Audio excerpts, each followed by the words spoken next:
No niin, nyt ei ole emää eikä mitään tässä ulkona. Me oltiin tuossa sisällä äsken.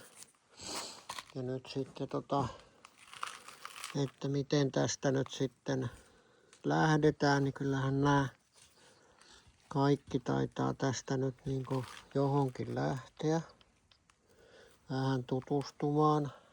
Eli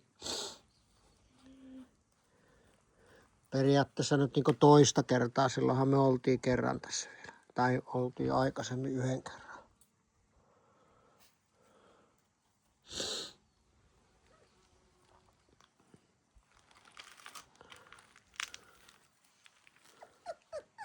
Ja kakka tulee nyt vihreällä pojalla, siinä antaa kakan tulla.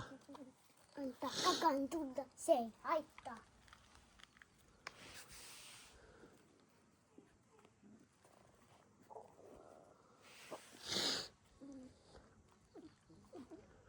Mutta nyt kun ollaan tässä vähän yli 4 viikon, niin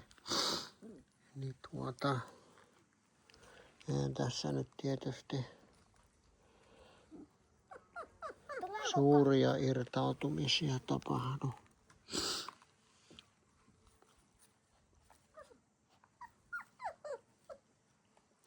Ruohokin on vähän märkää.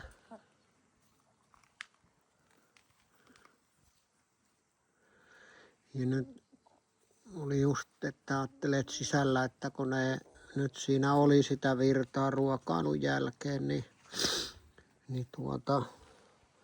aina vähän siitä vireystilasta, miten ne jaksaa nyt mennä, niin.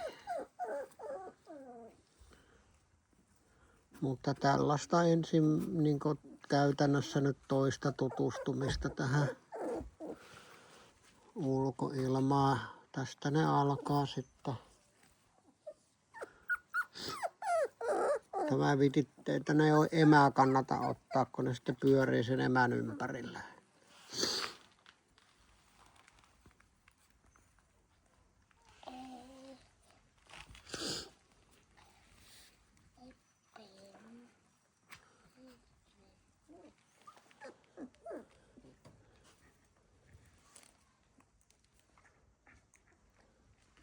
Noin.